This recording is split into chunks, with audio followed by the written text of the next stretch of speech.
Hiya, Barbie. Hi, Ken. You want to go do a podcast? Sure. Jump in. Ladies and gentlemen, Barbies and Kens, Chelseas of all ages, and everyone else, welcome to Binging Barbie, a Barbie movie podcast. I'm your host, John, and with me I have my wonderful co-host. I'd hate to see how you treat a humble podcaster, Jay. I'll let you know when I meet one.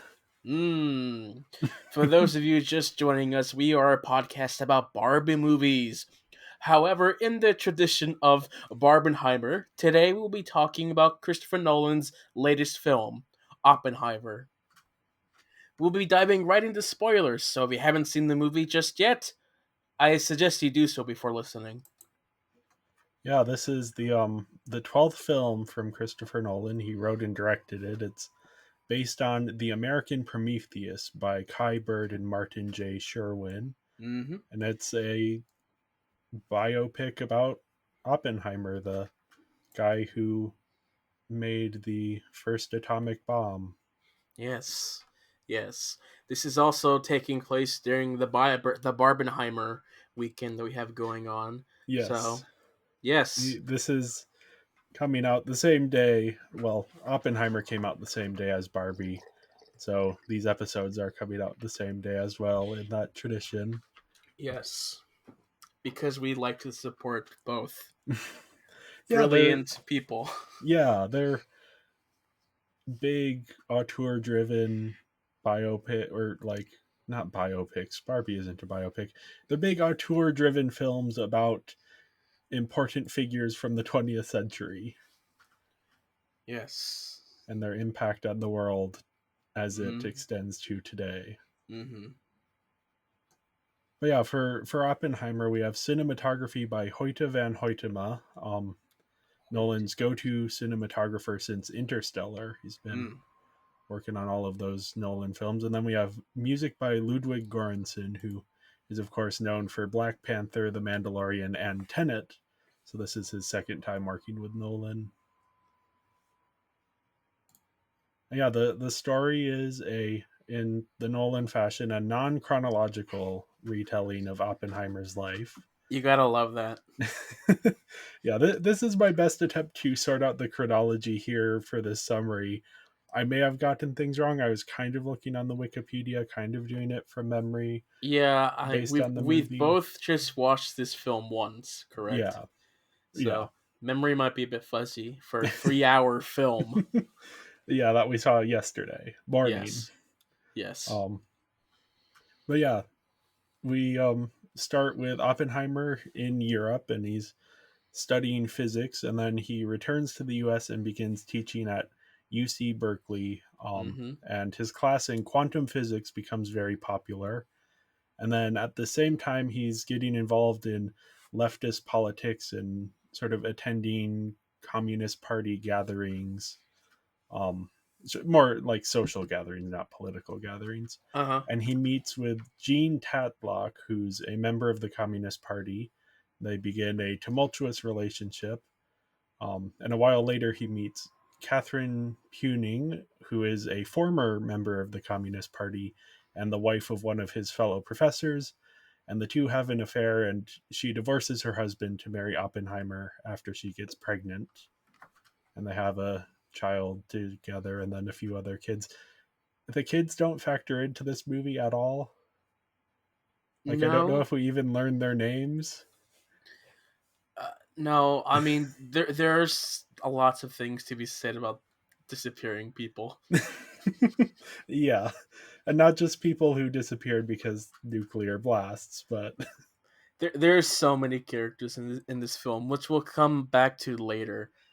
But yeah, it's hard to keep track at times. Just know that he has 2 kids, and that's all you need to know. Yep. So yeah, with the start of World War II, the U.S. government begins recruiting physicists to figure out how to make an atomic bomb before anyone else can. And even though he's considered a security risk because of his ties to the Communist Party, Oppenheimer is chosen to lead the project. And so to keep as much secrecy as possible, they build a town in Los Alamos, New Mexico, where scientists can live with their families while they work on the project. There are initial concerns that the chain reaction required to set off the bomb would end up igniting the atmosphere, destroying the world, but further calculations reveal that this is unlikely. But it does come back later. It is an important thing later. Yes. Um, but the project continues, and even after Germany is defeated, they keep developing. And after a successful test, 2 atomic bombs are dropped on Japan. That brings an end to World War II. Yes. Well, that's like a good portion of the film right there Yes. in one sentence. But yes, that's pretty much the basics. Yep. That's like maybe the second hour of the film is that. Mm-hmm. Mm-hmm. Um yeah, kind of glossing over stuff here so we can get into the actual discussion. Yes. Um but yeah, Oppenheimer sort of after this begins to question the morality of the bomb, and over the subsequent years he actually starts advocating against nuclear proliferation and the development of further like the hydrogen bomb. And he ends up getting on the wrong side of Lewis Strauss, who is head of the Atomic Energy Commission. And in the background, Strauss pulls some strings that get Oppenheimer's security clearance revoked, um, due to his leftist ties. And Oppenheimer appeals that, and there's this hearing. But because of all of this, Oppenheimer, a lot of his secrets come out, and he is publicly humiliated.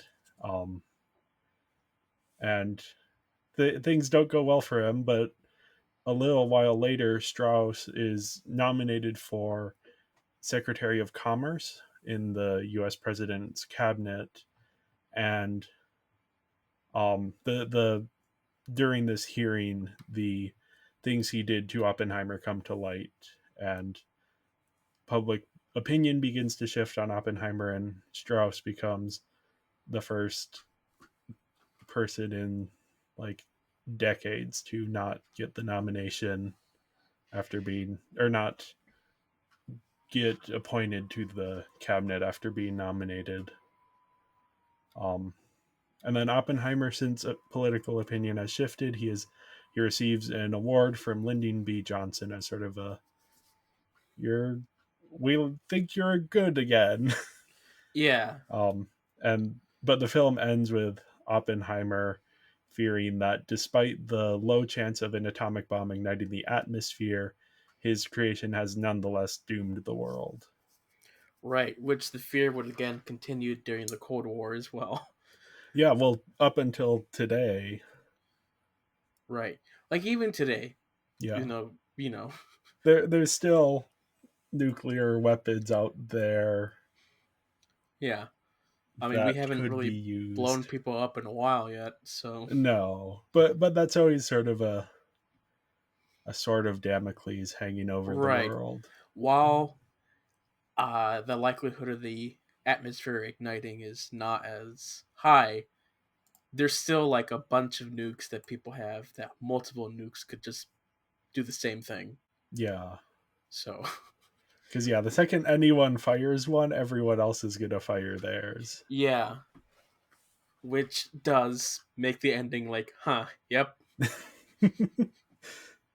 Yeah, it's an impactful ending. It leaves you walking out of the theater on a very weird sort of mindset. Oh yeah. Yeah, definitely. A friend of mine who's recently gotten into Nolan, he really liked this film, and he says that this film came out at the perfect time because right now, like we're in the era of like AI technology running Oh wild yeah, with like okay. We're going to be replacing actors. We're going to be replacing TV and shows, everything. So this tool, which initially used as something to help, is now becoming terrible and replacing everyone. yeah, So, I found that parallel quite interesting. It's like, oh yeah, I guess bomb different intentions were made, but then now it's like, okay, now what? I mean, that's just the Yeah. story of creating things in general. Yeah, Like the the people who created the internet very much like wish they didn't. yeah. So, you It's know, the Jurassic Park. Just because you can doesn't mean, or what's the line? uh, You were so you busy figuring out whether you could that you never stopped to think if you should. right, and it's also like good intentions turn bad over time. Yeah. Cuz yeah, the film is very focused on like what is Oppenheimer's opinion and how is it shifting over time. Mhm. Where honestly at the beginning it feels like he's doing it as a scientific pursuit. Right. Just like a I. can we do it? And then can we do it before Germany does it? That becomes sort Mhm. of a thing. And then eventually it turns into um well, if anyone's gonna have it, then we should have it. And then it becomes more of like his justification becomes, well, as soon as someone uses it, then that'll stop all war. And then after the bombs are dropped in Japan, then he no longer really has that justification because even though it ended World War II, it did not stop all war. Sure. And he did try saying it's like, okay, we have to share this with the world, and figure out a solution to this, Yeah, which I found very interesting. Like, you look at history from years later, and you're like, oh yeah, that could have helped fix a lot of issues. Like the Treaty of Versailles, the end World War One, is one of the worst things ever.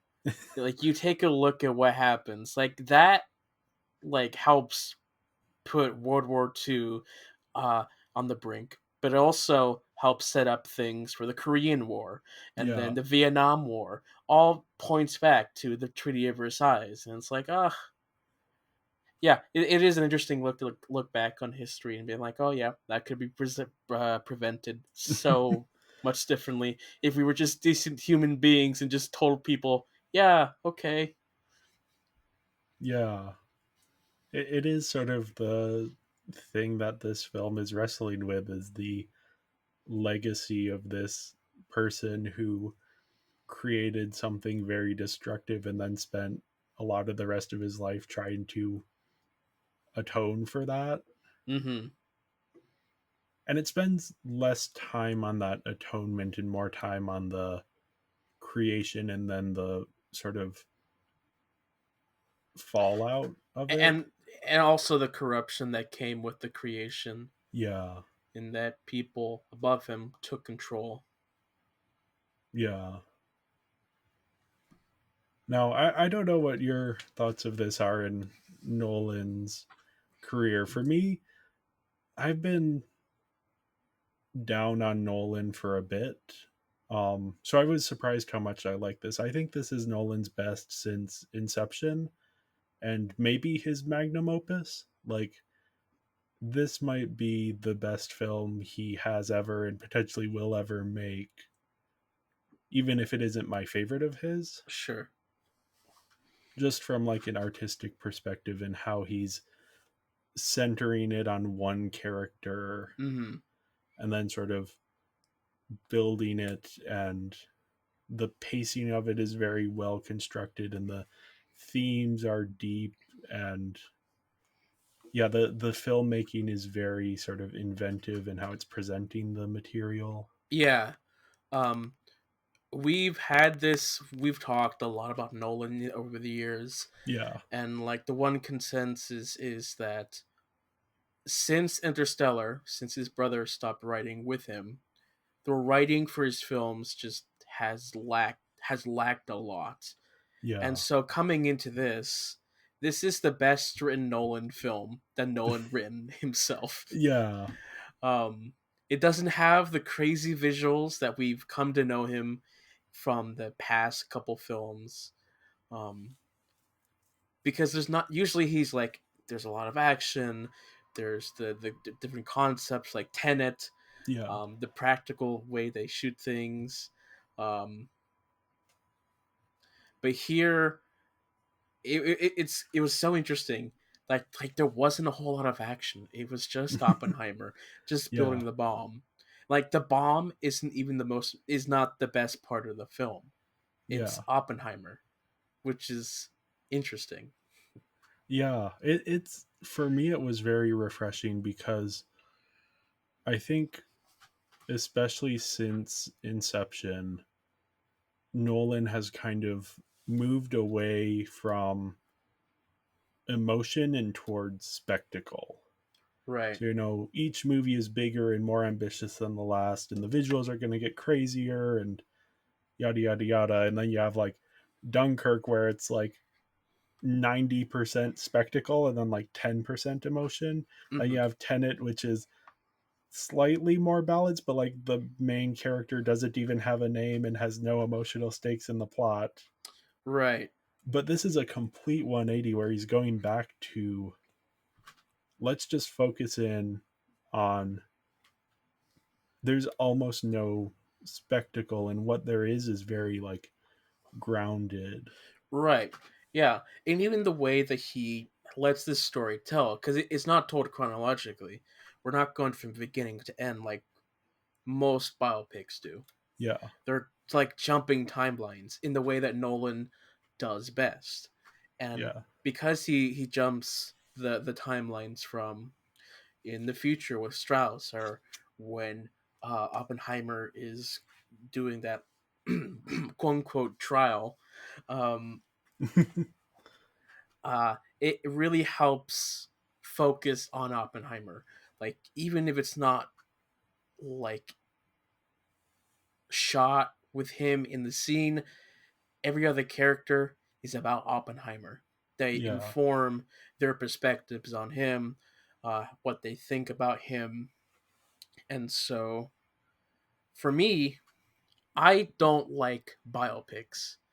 Like any films that are based on real life events generally don't work because real life doesn't really work in the beginning, middle, and end in a satisfying story. Because conclusions for films, most biopics, they just kind of end, and it's like, what? That's it? That's the ending? There's That's kind the of text lame. on the screen. Yeah, It there's fades in, yada yada happened to yada yada, and yeah, but here I think it works really well. Like the conclusion feels like a conclusion. I think it works. The conclusion is not happy ending, but it's like the yeah. fear of what's to come. Like There it works really there's well. there's a catharsis to the ending. Right. Which Even if it's not most a positive yeah, catharsis, it's with still most biopics don't have. yeah. Yeah, Like there's the like the typical cradle to grave biopic is I think what they're called, where it's like here we have the main character as a baby, and then here they are as a kid, and then here they are as a teenager, and then yada yada yada, and you go through their whole life. Here it's like we start with Oppenheimer, he's studying in Europe, and then the furthest we go, we don't even get Oppenheimer. I guess we do the sort of like last thing chronologically we see is him getting the medal from Lyndon B. Johnson. sure. But that's But before his death. And that's like a single scene. And then there's like not the whole Strauss hearings. He's not involved in that. mm, yeah. Like even the good biopics, quote unquote good that people say are good, like The Social Network. That has a terrible ending. Like it just ends. There's like no conclusion to any of the drama. It's like what?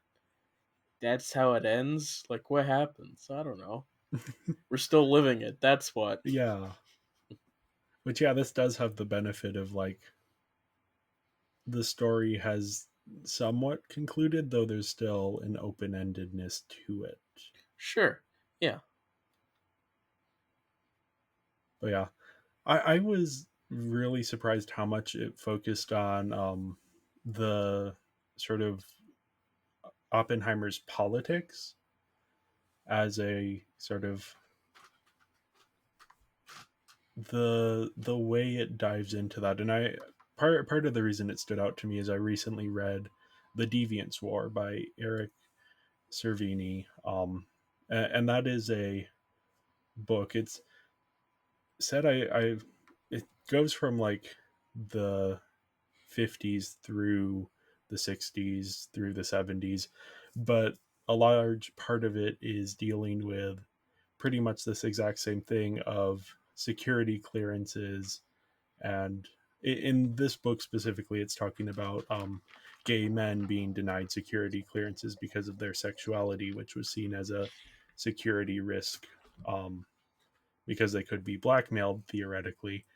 Mm-hmm. Wasn't much Mm-hmm. evidence of that, but sort of the way that this security clearance, because if you are, and the Deviants War focuses on a different physicist, who eventually became a founder of the gay rights movement, um, but who wanted to, he was like an astronomer who wanted to work with NASA as they're involved in the space race, but he couldn't because he couldn't get these security clearances.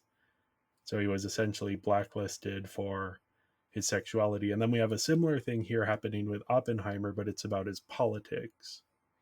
Um, and not even his politics so much as the politics of people he is friends and family with. Mm-hmm. Um, and that even ties back to Hollywood itself with the blacklist, which was where certain people within the industry couldn't get work because of their ties with communism.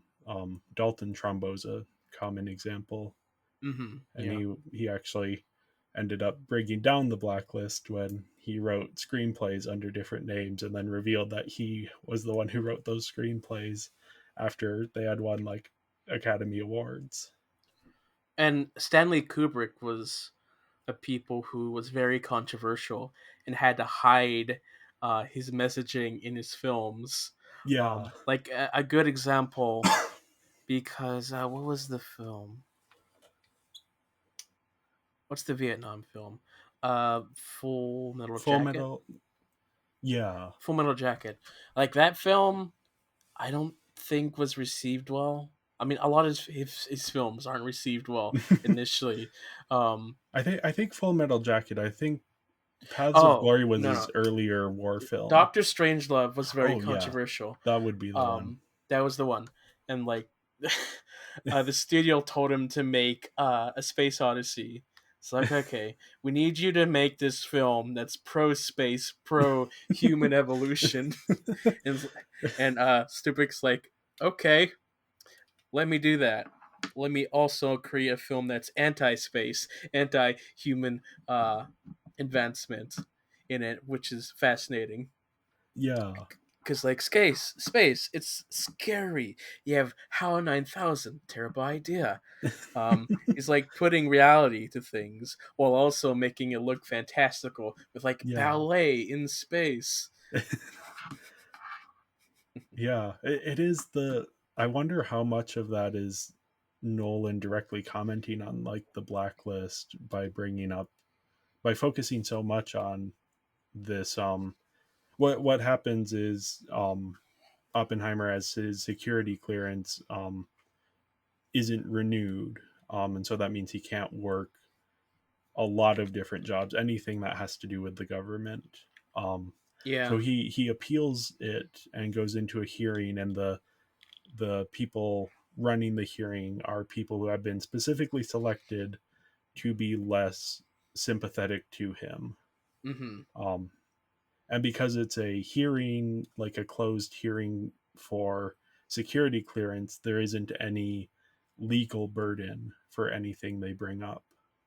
Um, because it's not actually, he's not being charged with the crime. He's just, it's a question of if he's going to get his security clearance or not. Sure. Yeah. So they're able to sort of like paint this very inaccurate portrait of who he was and where his loyalties lie. Yeah. There was one part of the film that I was a little bit surprised at first of why this wasn't featured, and that's that we don't get to see the bombing of Hiroshima and Yeah, Nagasaki. Um, But like thinking back, it's like okay, the film is specifically from the perspective of Oppenheimer and those thinking about Oppenheimer, Yeah. and Oppenheimer wasn't really there to witness the events, so it's hard to justify putting another action scene. But yeah, it would have been interesting to see the other perspective as well. Yeah, I did find myself kind of missing the not even necessarily seeing the bombings, but seeing the Japanese perspective or having a character tell us the Japanese perspective rather than just hearing it second or third hand from other people. Yeah, But that is also the thing of like I would be more interested in a Japanese filmmaker diving into that. And there have been Japanese films that are about sort of the fallout of World War II. One that I've been meaning to watch and might watch now as sort of a chaser to Oppenheimer is Grave of the Fireflies, which is not sure. about the nuclear bombings, but is about sort of the experience of innocent Japanese civilians caught up in this And then of the horrors course, of war. very popular came Godzilla. Yep, Um, which that is sort of a monster parallax. created Yeah, from nuclear fallout, and that's when a lot of people debate that that's when Godzilla works best, when he's yeah, supposed to represent something. Because recently, Shin Godzilla came out as a representation of when that tsunami hit yeah, in 2011. So, yeah. And there is definitely. I was also watching this reminded of The Wind Rises, the mm, Miyazaki film, because that's also about. In that case, it's an artist, not a scientist, but these people who are making weapons, and it's they're working within their field and they're passionate about their field, but they end up because of the field they work in. It's in Oppenheimer, it's physics, and then in The Wind Rises, it's airplane design. mm-hmm, Because of that, they end up creating weapons and sort of sure, dealing with what's the morality of that, what's the toll on the human psyche. yeah. I think part of this film is wanting to. I don't know if it's wanting to like give the realization and the threat of the nuclear bomb slash the effects of it. I know that we talked earlier and saying like a good companion piece to this film could be Chernobyl, the Yeah. miniseries from HBO, which I watched recently. Very, I was terrified throughout the entire time. Like not because of the monster, because like I knew a bit about like radiation sickness, and I'm like, no, this is so bad. Oh my gosh, this is so bad. Um, I think the two could work hand in hand, and like this is what happens. Like this is the what could happen from this creation. Yeah. And I think one of the it's both a strength and a weakness of the film is it's expecting that you know a lot of this kind of stuff going in. I didn't know anything about Oppenheimer except that he. Not Oppenheimer specifically, but more like the threat of nuclear war and Mm, radiation and all of these okay. ideas that it's like because Nolan doesn't take any time to explain things or even like because there are still some people who think that the bombings of Japan were justified or good even, Mm, which if you go into this movie with that perspective, I don't know what the takeaway you walk away if this would like change someone's mind. sure. I think Nolan just kind of expects that people will be on the same page or is maybe not worried about people not being on the same page. Hmm. But Yeah. you could imagine someone who like doesn't understand much about nuclear weapons walking away from this and being like having a different experience versus if you know going in. Right. You and I were both educated. There was an English class where we had to read the book Hiroshima. Yeah, by oh I just looked it up. Let me by John Hershey. Hmm. And so we have a perspective about like how the people reacted because they have no idea what just happened. It's like, oh, Yeah. okay, it's kind of chaotic and like confused. Um, and so maybe read that book after watching this film.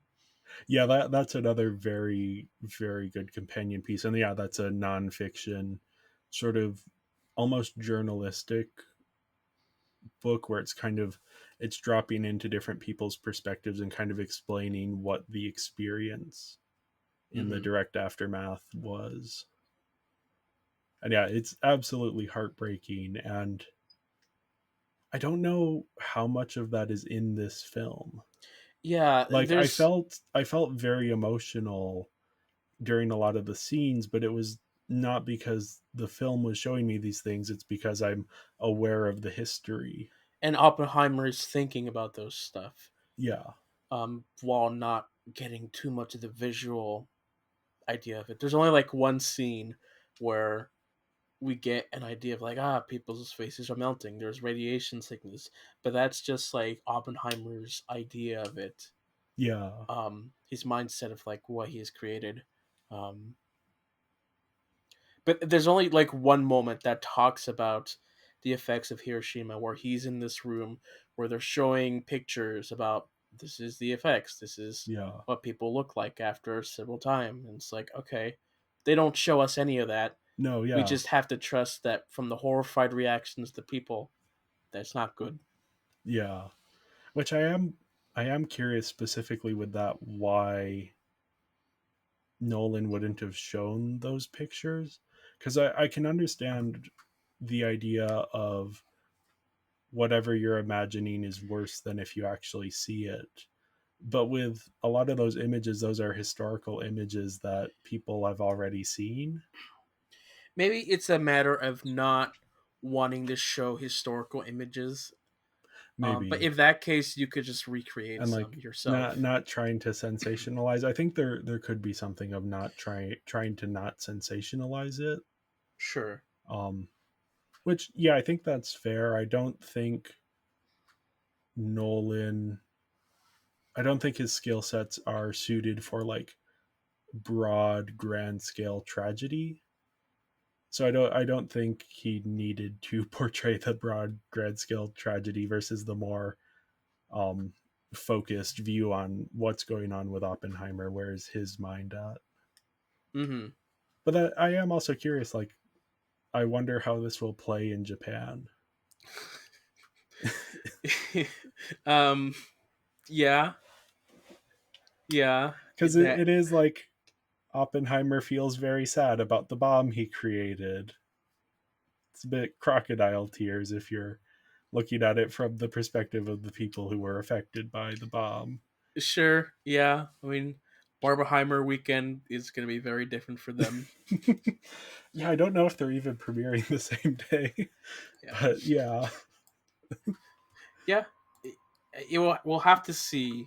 Wait and see what the reaction will be because it is an interesting perspective. yeah. Now, I did want to, before we move on from the story, get into some of my issues with the film. Oh yeah. Like what we've been talking about aren't really issues, more just like things Nolan chose to portray versus not portray. And also like some of them are just things that Nolan is just not very good at doing. Yeah. But I do think there's still some like common Nolan issues with this. Mm. One of the big ones is the lack of agency and focus on the women characters here. Yeah, I mean We have Nolan doesn't really know how to write women well, yeah, as seen in previous films, which, you know, if you, yeah, I know. When I write stories, I'm like, man, I don't know how to write from different perspectives, and it's like it'd be better to not include them, but if I don't include it, am I being what does that do? yeah, Um, so I think he's trying to play more to his strengths in this film yeah, by not focusing a whole lot of them because I don't really know what else they could add to this story just Yeah, from what we've seen. it, So, it is. There you can't really blame Nolan for this entirely because it is kind of accurate to the time period. and it's a biopic as Yeah, well. and So, it's not just a biopic, but it is so intensely focused on Oppenheimer that like, yeah, the women don't have much focus, but no one besides Oppenheimer really has much focus anyway. So right. it's less egregious than say like Tenet, where I think that movie has the wrong protagonist. Yeah, Which we've talked about that before. We don't need to get into that, but Dunkirk doesn't have any female representation. there's a couple volunteers on one of the ships. And then I think there's maybe like a civilian at one point. Right, but But like yeah. they're in it for like 30 seconds at Yeah. most. Yeah. So, Here you have two women characters that have some part in the film, and then there's a lot of like background characters like Oppenheimer's secretary, or there's like a couple scientists who are working on the project who are women. it does it is difficult to keep track of who is who because when we got to the point where Oppenheimer's wife Kitty got pregnant, well Yeah. his current wife, the one he had to marry, I was like, wait, did was she introduced in this film yet? I Who is she? Like, what happened? Did I miss something? You see, this is where my like knowledge of actors came to my aid, because I was throughout the movie I'm like, oh, that's that actor, oh, that's that actor, so I was able to keep track generally of who was who, except for like, we'll get into this, there are so many like white men that look almost exactly the same in this movie. Like Nolan cast every single white man in Hollywood I, in this that's movie. that's And how I felt about the women, and because they both had the same hair color, kind yeah. of the same haircut, and it's like, was Kitty the one riding the horse that one time, or was it Yes. the other girl? I don't know. No, it was Kitty. Okay, Yeah. And I'm like, I'm a fan of both Emily Blunt and Florence Pugh, so I am familiar with their work and I what they mean, look like enough. one was in black and white, the other. We'll put a pin in that because we need to Put get to the a pin black in and that. white later. And uh, then, yeah, in addition to like the women characters not getting enough focus, which I understand, that's not what this movie is about, but still, yes, I was missing a little bit of that perspective. There's also like there are two, like the chronology of the movie. yeah. I get that he doesn't want to do like a straight up biopic, but there are three framing narratives. It's very confusing in the first Yeah, hour, like what's happening. and not in like, because the Grand Budapest Hotel has three framing narratives, but it's a person reading a book, and then a person writing an article, and then a person telling a story, and then the entire narrative plays out, and then you go back through the framing narratives. No, here it's like they're cutting back and forth between all of these things. In some way, it really helps with the pacing, but Yeah, also if you don't know what's happening, it can be very confusing yeah. about where the timeline is because he doesn't give us years, No, uh, he doesn't give us dates. Um, it's not even like Dunkirk where he's like 1 week, 1 day, 1 hour. No, nothing of that. It's just like we're throwing you into the scene and you have to figure out where in the story you are. one is fission, the other one's fusion. There's no third one, I don't think. No, because the third framing narrative isn't like a full framing narrative, it's just like a half framing narrative. Yeah. That's the meeting of the Atomic Energy Committee at the restaurant where they're constantly moving the flower pot around, Oh yes. which is a framing narrative within a framing narrative. Like, it's too many. Yeah, I mean, obviously, upon rewatches, it's gonna make a lot more sense. Yeah. That's Nolan in general. But yes. It's one of those tendencies with Nolan where I'm like, I understand why you did that, but I don't understand. Like, you could just like tweak a few things here or there, and it would flow so much better. Sure. You would Yeah. be able to track just like let's choose one of the major framing narratives and just go with it. Mm-hmm. So either the appealing of the security clearance, that whole thing, or the hearing for the confirmation the of Strauss. Like, Mm-hmm. choose one or the other rather than try to do both. Yeah, it was, and I understand why they do, because they're both interesting in what they add to the narrative, and when they start to like wrap those framing narratives up, there's some really interesting revelations. But I think it's kind of one of those situations where you kind of have to choose one or the other, and then portray the other one like chronologically. Yeah. I mean, I applaud that he is just doing what he does best and just trying to tell a story in the most Yeah. complicated way possible, which helps make it stand out. Yep. Telling a very simple story in the most complicated way imaginable. It's better than Dunkirk, I think. Yeah, like Dunkirk, you don't realize what's happening until you're like your second or third viewing. Yeah, no. This one I was able to follow a little bit better than that. Yes, yes. And Dunkirk is just one of those where I'm like, why would you even do the non chronological thing? I Uh, mean, I yeah. enjoy it. It gives me something to do. You at least watch, be like, okay, let me pick that apart. That's what they're doing at that time. Oh, that's interesting. Um, I guess. Yeah. In any case, I gave the story a 4.5 out of 5. I think part of that is for the writing as well. Yeah, yeah. Um, I give it a and despite 3.8. despite my hangups, I do think this is Nolan's magnum opus. It isn't my favorite of his, but this is like, when people go back, like, what's the best Nolan film ever? I think they're gonna say Oppenheimer, assuming he doesn't make one that's better, which who knows. Yeah, Tenet too. Tune it. I guess it would be, what if it's Tenet, but it's TU and Twenty. U2? Tune it. Like two note. Let's move on to the characters before we Yes. think Move too on much to the about this. characters. There are too many characters. Too many, and yet most of them don't do anything. Yeah, Because we like have Oppenheimer, and he's the main focus. mhm.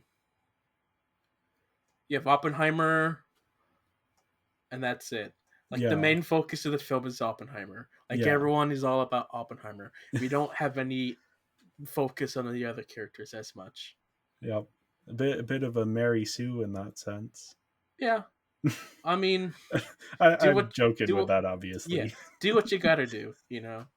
Yeah, Yeah, it is very narrowly focused in on him, which, like, I can't complain about too much because the movie is Oppenheimer, not the Oppenheimer and Manhattan Friends. Project. Yeah, Oppenheimer and Friends. Yeah, we do get such a good sense for his life and his thoughts, and like what's going on in his head, and all of the like changes and how he's feeling at different moments.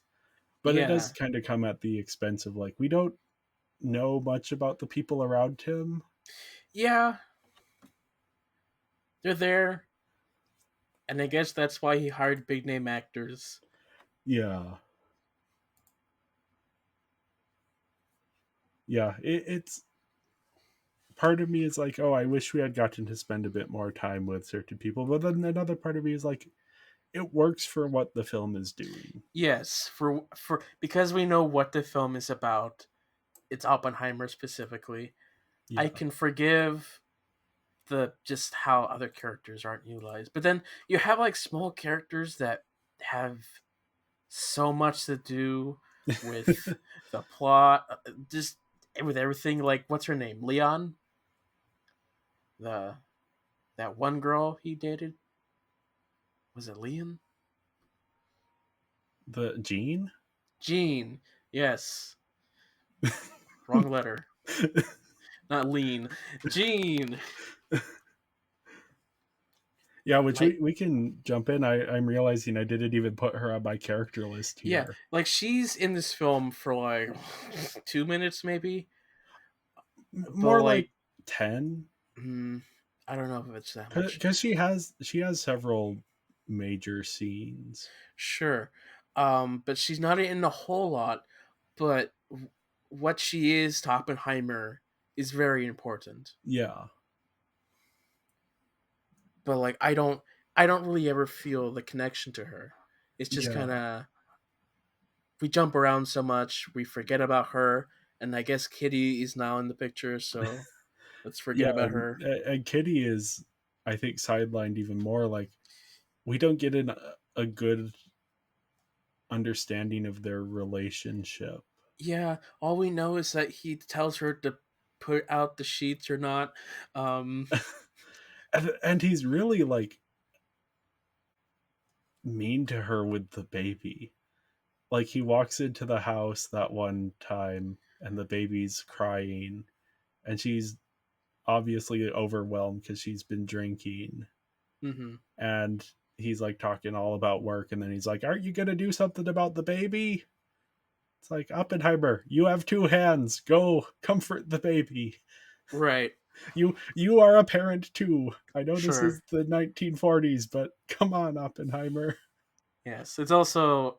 I mean, I think the scene is mostly supposed to be like about the neglect Yeah, that post pregnancy depression that happens. yeah. Well, not only that, but like how terrible of parents they are. And also, like the circumstances that happen Yeah, that came up with that. Um, but like we don't get to see how they go from that poor relationship to something a little bit more stable towards the end, yeah, because we just kind of skip and they're slightly better each time. yeah. And then after that scene, the kids don't factor into anything at all. Right. Yeah. Like we don't get it. We don't even. I don't think we even hear all of their names. To be fair, it's a 3-hour film. Do we really need them? No, but it is sort of this interesting omission Yeah. Yeah. Yeah. that in the focus we kind of lose sight of certain, as you were saying earlier, certain characters disappear. Yes, like Gene. Yep. Though she comes back later and has a pretty big effect. Yeah. Which is again like you push aside so many characters, but they have big effects, and it's like okay. Yeah. Now I do think Kitty gets two of my favorite moments in the film, or maybe the first one isn't my favorite, but she has a big moment where she confronts Oppenheimer about the affair he has with Jean Tatlock Mm, when he visits her later on. mm-hmm. And then sort of he's because she then takes her own life, Jean does, and Yeah. Oppenheimer is obviously quite devastated about that. And she says, like, you don't get to make us feel sorry for you because of the bad things you've done, which I guess is kind of the movie calling itself out, Yeah. but it doesn't quite have that weight. Like it only thinking about it now did I put that together. Sure. Because it's like America, the government, everyone Yeah, else who's like not involved in the science of it, they praise him. Like they're like, ah, we yeah, praise you. Like it's great. It's ours. It's amazing. And it's only like him and a other. It's really mainly him that's shown that realizes the effects of this thing. yeah. There's a group of the scientists who sort of are asking questions, and then after it's we're mainly seeing his perspective as he kind of like Right, wrestles because with it. a lot of those scientists leave Yeah, during the film. yeah. Which, yeah, I think that moment between Kitty and Oppenheimer, where she like calls him out of like, you did something terrible and it led to terrible things, and you don't get to make us feel sorry for you about that. Like, that could almost be the thesis of a different movie about Sure. Oppenheimer. Yeah, something that would work better in Eastern Yeah. audiences.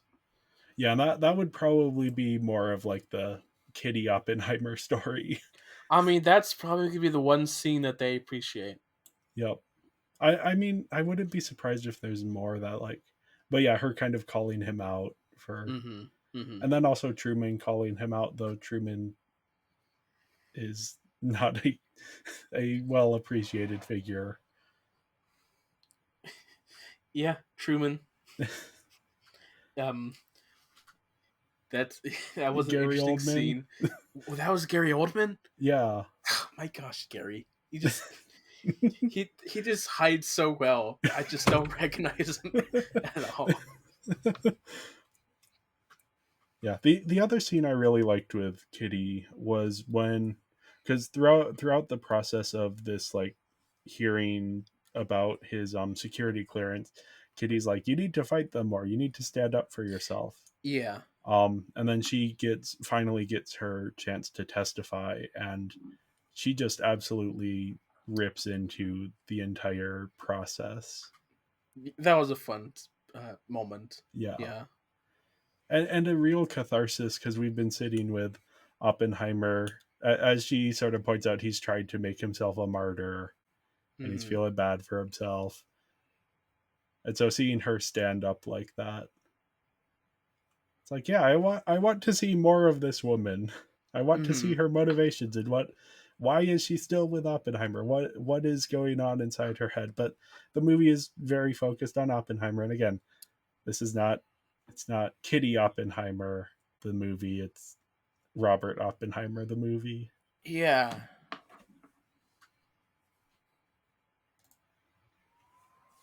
Yeah, that I kind of lumped all of Oppenheimer's friends and family together because they kind of all blend together. I don't recognize them.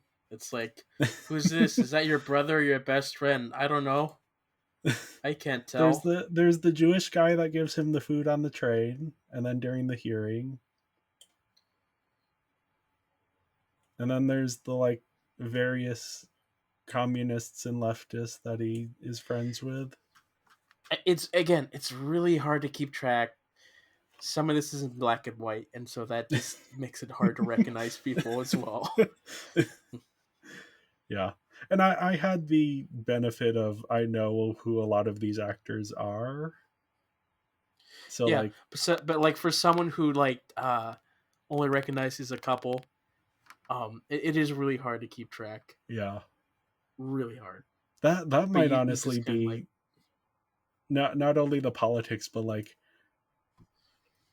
all of the identical looking white people. That might be something that makes it go over less well in other countries, where it's like it's hard to keep track, especially if you aren't like living in a culture where it's easier to distinguish all of the identical looking white people. yeah,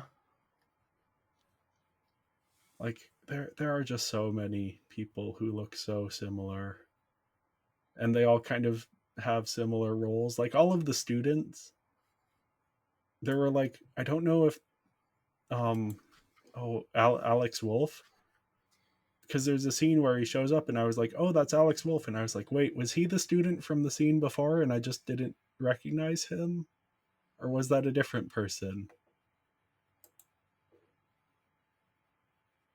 Anyway, I don't I know. do think, even despite all of that, we do get a sense for why Oppenheimer kind of sticks up for them and is loyal to them.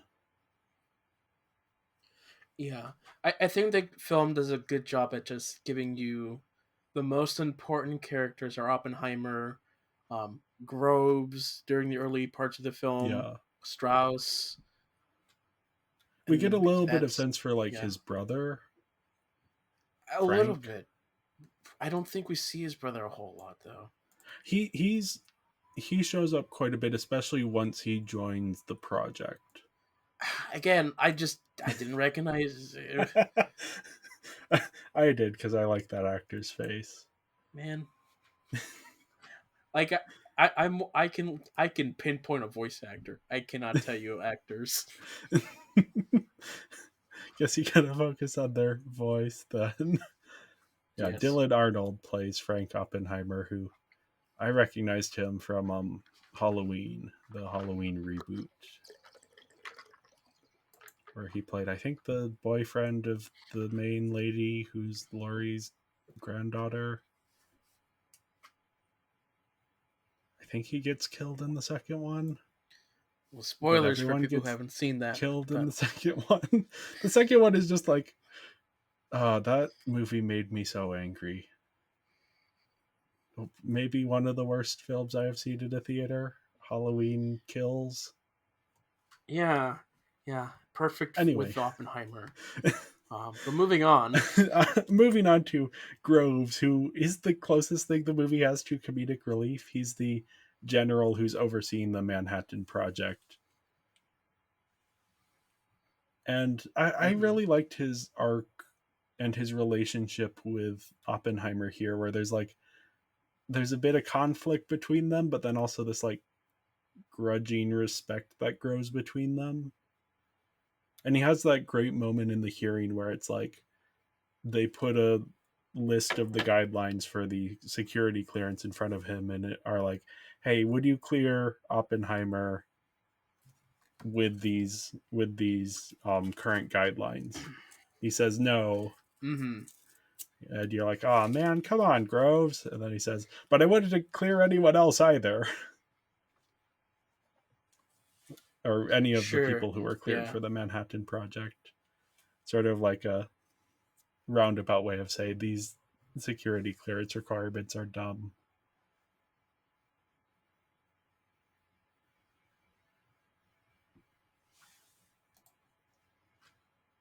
Then we have Strauss, who is the antagonist. Yeah. He's the plot twist. Yeah. The plot twist of the film. How Like if you far don't in know advance did you anything see it about the coming? history, when they kept asking who sent that one guy the documents, I'm like, it's like I think it's like okay, it'd be kind Yeah. of interesting if it was Strauss, but like I don't know. I'm just gonna let Nolan tell me, and it happened. And it's like, oh, Strauss. It's like Strauss is even worse. Yeah. So I because I didn't know about the anything, I think it yeah. helped that moment better. I didn't really I didn't know any of the history with this particular situation. And even though I kind of guessed the twist pretty early, I did still enjoy seeing it play out. Sure. I Because tried not to guess what was happening because if I try to do that, then I'll get really lost. So I just with Nolan, I just have to let the thing play out. If I try to think during Tenet, I'm gonna be dead. So just let the pretty visuals tell the story. yeah, I do think it's part of the reason his story works is that it's just cathartic to see his downfall, Hmm. especially since he's just like so deeply egocentric. Sure. Yeah. Specifically, when he thinks that Oppenheimer has said something to to Einstein to turn him against him. And it's like, Hmm. no, it's not about you.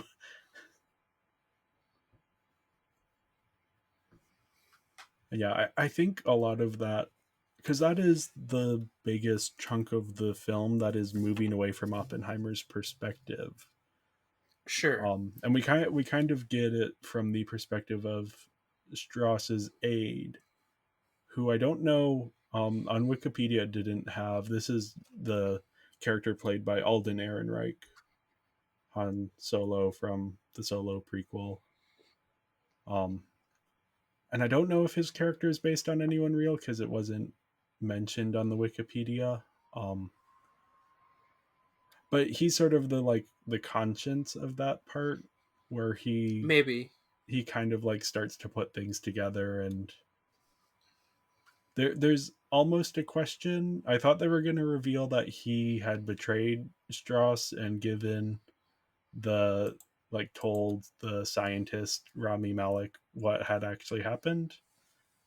Um, but they leave it a bit open ended. Like I could see it going either way. The way that character walks out of that last scene. Yeah. But yeah, for a relatively small role in a big movie like this, both the character and Alden Ehrenreich's performance stood out to me. Okay. Yeah, the last character I have here is Einstein. Probably needs no Einstein. introduction. Yeah. It got me because Einstein is such this like totemic figure that you don't really think about him, Right. Yeah.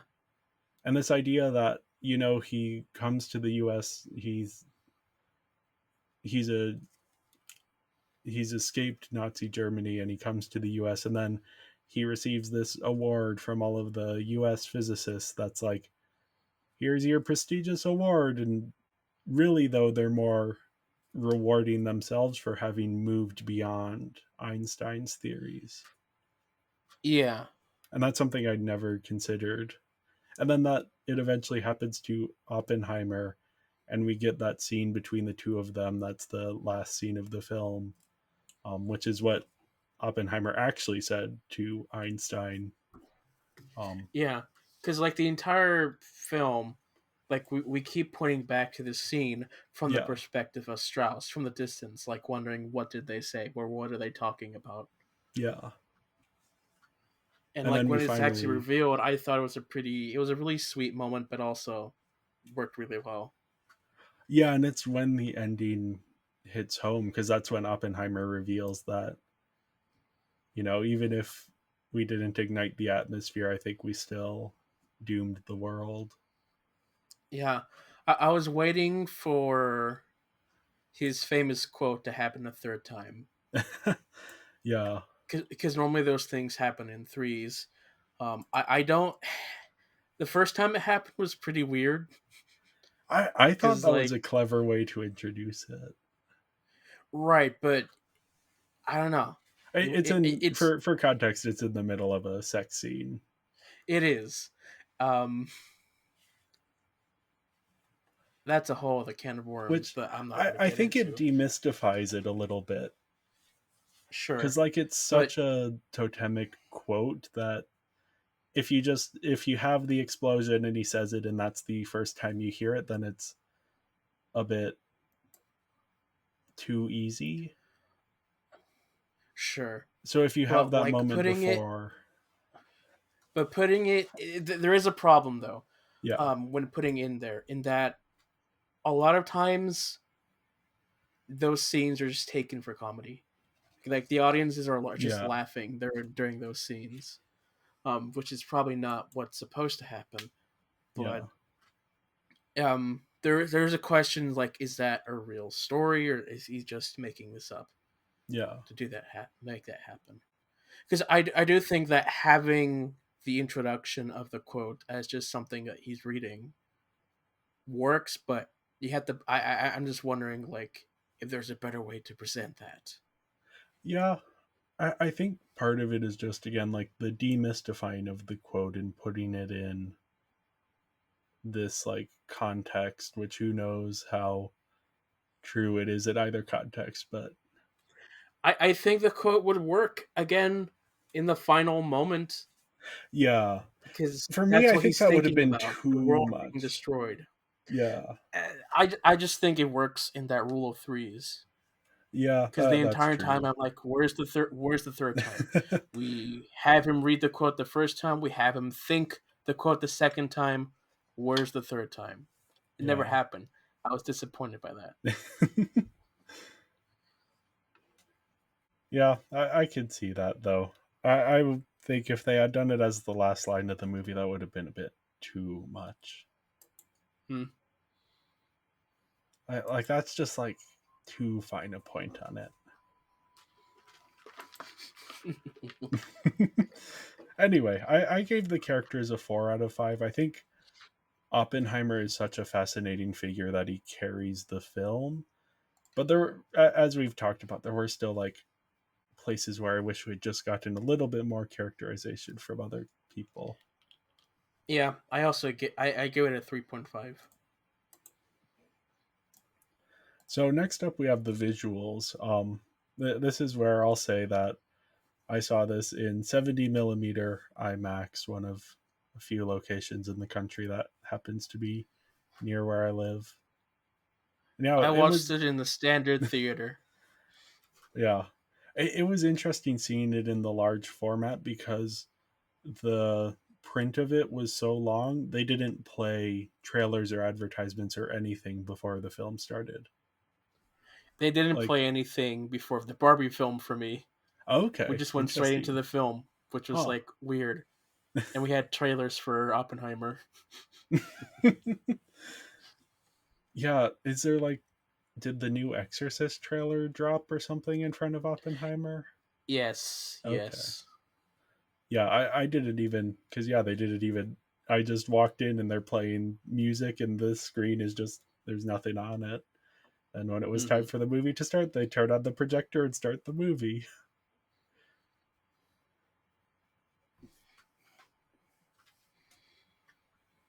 But yeah, as for like the visuals themselves, there's the cinematography is just so beautiful. Yeah, It's like there's maybe, nothing special going on, but it just yeah. looks great.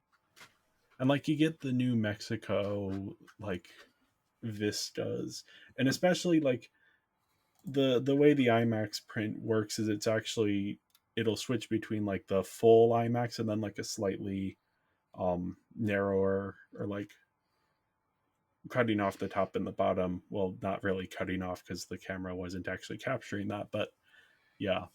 So for a lot of those like wide vista scenes, you get the full screen and you get to see everything, and it's like filling your vision.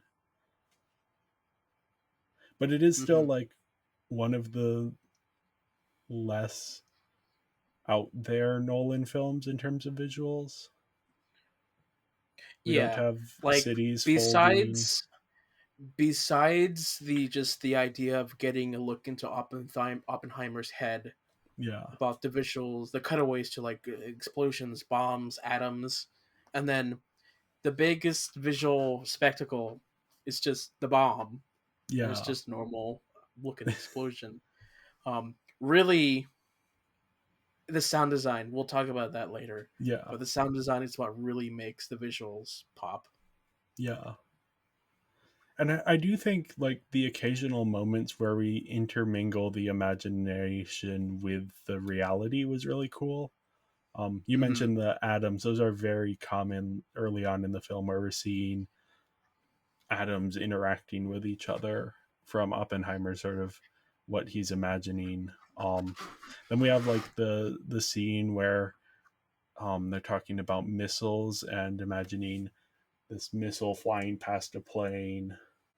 And Oppenheimer imagines himself in the seat, and then that comes back later at the end of the film as this sort of like the destruction of the world scene. Yeah, because And like then the bomb was just something that you had to drop from a plane. yeah, Like the missile bomb hasn't been invented yet, but he's imagining that future where it's yeah. like it can become so easy for that thing to happen. And then there's like a paper map that gets laid out at one point, and he imagines like almost like raindrops hitting it in ripples as like the representation of like the missiles. Hmm. Yeah, it was. And then there's even like the strategic use of nudity in that one scene in the hearing room I think that's where the only part where that really works I in yeah, this film. I don't mind it in general because it's like But whatever. like But that it when it's didn't like, really add anything to the film besides yeah, being that one scene where interesting. it's like he's been metaphorically stripped down to nothing. That was effective, Yeah.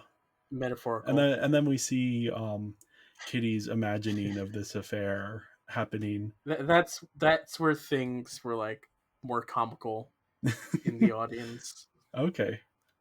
I thought it was a really interesting visual, though I can see how that would, it's kind of absurd enough that I can see how it would come off as, But also, like, the film doesn't really do much to set up Jean or Kitty together for that to make sense to me. It's yeah. like, okay,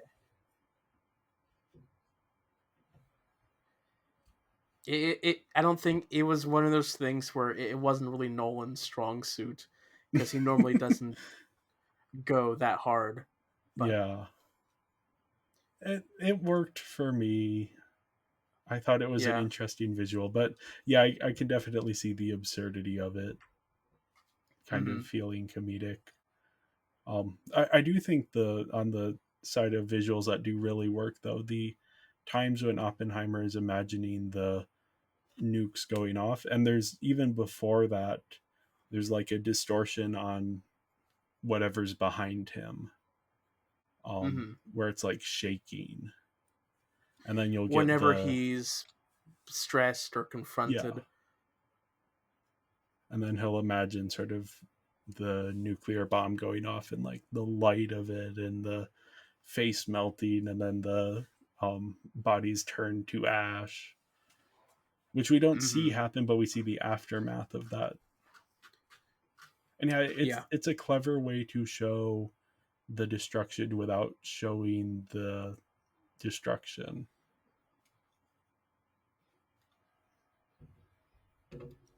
Now, my one big complaint about the visuals is that I can't figure out what the black and white is supposed to mean. I like at first I took it as telling the story from Strauss's perspective, like that's Yeah. his timeline. But then there's that scene where Strauss isn't in black and white, and I was very Yeah. confused. So for me, because it's the AEC meeting, um which is initially being told from Strauss's perspective, but then halfway through we switch to Oppenheimer's perspective. So that was my interpretation, is the switching of the color into the color is showing us we're switching from Strauss's perspective into Oppenheimer's perspective. But then later hmm on we get a scene with the scene with President Truman is in black and white, and that Yeah, doesn't involve Strauss at all. it's I love black and white, so Yeah. I was It's fine with the different idea, but I was trying to figure out what yeah. was the purpose of the black and white because the rules weren't fully set with the Yeah. timeline. And I don't mind like the French Dispatch, the Wes Anderson film, uses it in the way that like a magazine would, where it's like only the big images are in color and everything else is in black and white, as if you're trying to save money by not using as much color ink. hmm Or like Andrew Dominik's Blonde, which is a movie I don't care for, but that one switches between black and white and color based on what looks good for the scene. hmm Like I'm fine with that, but it feels like there's something that I'm missing there. There was something that was lost in translation Yeah. during the editing phase, or maybe we just need to rewatch and Yeah. point it out because there's probably something there more clearer. Yeah. Again, I think the use to show Strauss's perspective, if that's what it is, I think it's a very clever use of it. But then there's the moments where it isn't used that way. Yeah, So yeah. I think that if the black and white was just used to tell um the current time looking back on the other time, Yeah. like I think that works better. I think that that's what people were going to be thinking it's for. but then it does get confusing when Yeah. Oppenheimer's little court trial isn't in black and white, Yeah. and we Or cut when back he to him telling the story, and it just doesn't look any different, yeah. noticeably different, I should say. Yeah, and then like his meeting with Truman, which is happening before the hearing, before either of the hearings, and it's like that's in black and white. What is that doing in black and white? Anyway, might be something we're missing, but Might I be. don't know. The confusion of it kind of overwhelmed how nice it looked. So for me, I gave the visuals a 4.5 out of 5. Very good. Just that black and white stuff is. Yeah, I give it a 4 out of 5. So next up, we have the performances. Performances, yes. If Killian Murphy doesn't win the Oscar for this, Yeah, like there are times in the film where like, man, is that really the same guy? Like, it's like that Scarecrow, but like he's just so different. yeah, he's been one of those people that's like he's been around for a while, and this is He's kind of been in his. like almost every Nolan film, Yeah, and it's he's like, been in a lot of Nolan. He's been in a lot of Danny Boyle films as well, mhm. and then he did And so like it's really 8 nice to seasons see of him. Peaky Blinders, Yeah, the it's really Netflix nice to see show. him like in charge here. Yeah, Yeah, yeah, and I was curious when Nolan cast him because it kind of felt like, oh, is Nolan doing this solid for his buddy? But no, he definitely brings such complexity to the role.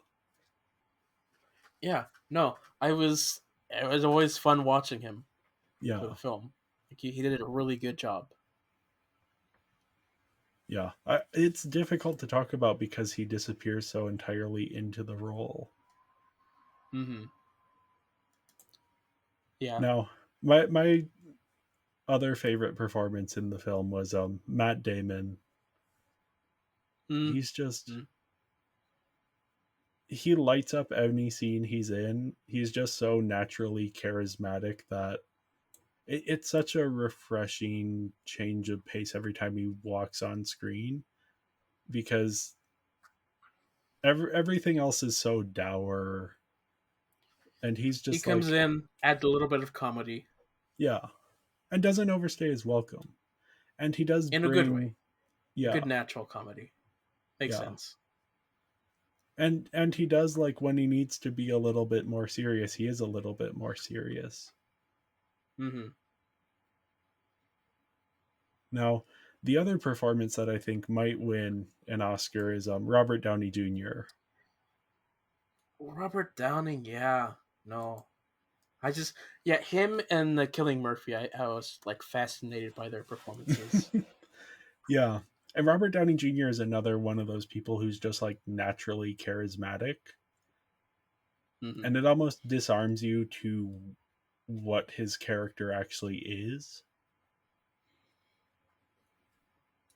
Yeah, Because it's like because of that, I'm not thinking of him as like an antagonist because he's like he's charming, he's yeah. nice enough in the way he's speaking until the reveal, and it's like, oh, okay, Yeah.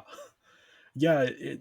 It's very much like almost like a politician performance. The putting yes. on the good face versus the actual vindictiveness underneath is just really interesting. Hmm. And yeah, I think he has a good shot of winning an Oscar just partially because of his career and partially because of the strength of the performance. Personally, it wasn't my favorite of the supporting performance, but I do think it is a very strong performance nonetheless. Yeah.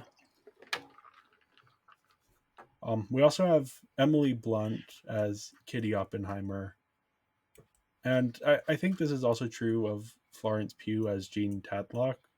They both do really, really well with the tiny bit that they're given.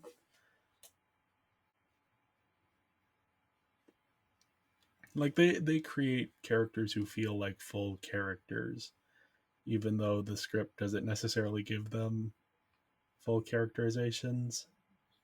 Mm-hmm. And then, yeah, we just have a ton of people in supporting roles here. The cast list is so long, and it's so many people that are like big names. Like Casey Affleck, who's won an Oscar, shows up for 2 scenes. Rami Malek, who doesn't have any speaking lines until like the last 20 minutes of the film. He's the scientist that shows up at the confirmation hearing. Mm-hmm. And he's also an Oscar winner. Kenneth Branagh, who has, I think he's also, yeah, he's won Oscars, maybe not for acting, but, and he's been in quite a few Nolan films, and he just has like 2 scenes here. Yeah. Yeah. David No, like Dastmalchian, there's a lot of recognizable faces, but like they don't yeah. have a whole lot of screen time. Jason Clarke, he has like some stuff to do. Tom Conti as Albert Einstein is a joy. Hmm. Dane DeHaan as like a vindictive army, like the second in command to Matt Damon. He had some scenes. I already mentioned Alden Ehrenreich, who was I thought was pretty Mm-hmm. good in his role. Jack Quaid shows up and has like 3 lines. Just so many people, and a lot of people who look very similar. Christopher Nolan has employed every white man in Hollywood on this film, Mm-hmm. and a few white women. Gary Oldman shows up. Like, yeah, it's just everyone is in this. It's interesting that this is another similarity with Barbie, because Barbie also has like a huge cast list of a lot of people who don't get much to do. Right. One is very diverse. The other one's time accurate. Yep. Yeah, very very much the kind of thing where like, okay, yeah, this is accurate to the time period, but also, and like the people who were allowed to be physicists in this time. But also, I Mm-hmm. can't keep track of who's who entirely. Right. Yeah. Now, again, I know who a lot of these actors are, so I was able to kind of. But if you ask me any character names, nope. I know Oppenheimer. I know Kitty. I know Jean. That's it. I know Einstein. There's Oh, Teller. There's Einstein. Yeah, Strauss. yeah. There's that one prosecutor guy, but that's about it. Frank. I know Frank Oppenheimer. Yeah. So yeah, And I, then I there's the gave other scientist. yeah, I gave the performances a 4.5 out of 5. Mm-hmm. Again, there's so many people who don't get enough to do, so that is bringing my score down just a little bit. Yeah, and I gave the score a 4. So last up we have the music, Oh yeah, which the score is just phenomenal. yeah. I was not impressed with Ludwig Göransson in Tenet, um, merely because the idea for that soundtrack was to make it sound the same going forward as it was backwards. Okay. But because of that, it just sounds dull. Here, it sounded really good. Yeah. It was kind of like almost Hans Zimmer esque, Yeah. which Hans Zimmer esque for Nolan films, and so that worked really well. I enjoyed the score, but the one thing for me that caught my attention was the sound design. Oh yeah. Not talking about the sound mixing of the audio, because that's a whole other thing separate from the design of the world itself. Yeah. Um, the bomb explosion, the sound design makes that scene. Yeah. Um, this scene where he's in the auditorium, the sound design, my gosh, just captures my attention. there's a lot of really good moments with sound design. Like the moment with the stomping of the feet, they kept like teasing it Yeah, the entire time, making you wonder like what is that sound until you get to it, and it's like okay, interesting. The sound yeah, design just Nolan has really good sound design but poor mixing. yeah. So I would agree with that. And I didn't take off any points for the sound yeah, mixing, but that is an issue occasionally here, much less than Tenet, which was I was very thankful oh yeah, for like because I could hear the dialogue in the standard theater most of the time, yeah, which is in great. IMAX there were a couple times where I was, but also the sound is so overwhelming in IMAX, and like all of the noises and like the explosions were terrifying in IMAX. Like because they're almost jump Yeah, scares. You don't know when, because like the if you see the explosion, but it's so far away that it takes long for the sound to hit. So you don't know when the sound is gonna hit. Yeah, no, when the explosion hit and there wasn't any audio, like I was adjusting in my seat because I knew that it was gonna come, it was gonna hit. I was like, oh boy, here it comes. I could feel my body tingling. I was like, oh yep. You know, like when you're driving and you're going down a hill super quick, and you just feel that tingle, Yeah, like, and you, yeah, that's kind of what it felt like when the audio just when it cut to different things. It's like, oh, okay, here we go. yeah, it really builds the and because the noise has been so overwhelming up until that point, and then it's suddenly just silent. And yeah, I think because silence is an underappreciated aspect of sound design, and like where strategic use of silence works best. Like Interstellar has one of my favorite, not jump scares because there's noise, but jump scares because there's suddenly a lack of noise. In the black hole. No, in the when the Matt Damon character Oh is, yes, oh yes, Doctor Man. yes, when he's trying to um commandeer the spacecraft, it ends up not properly locking on to the airlock and blows himself Mm-hmm. into space. And there's like he's talking in the middle of the speech, and then suddenly it goes silent as he gets like thrown out of the airlock into space. Yeah. So yeah, that Um. this scene reminded me a bit of that, sort of the strategic use of silence. Mhm. Yeah. Oh, I can definitely see it now. I have a professor in university in a sound design course where he loves Nolan films. Like he always uses examples from Nolan Yeah, films for sound design.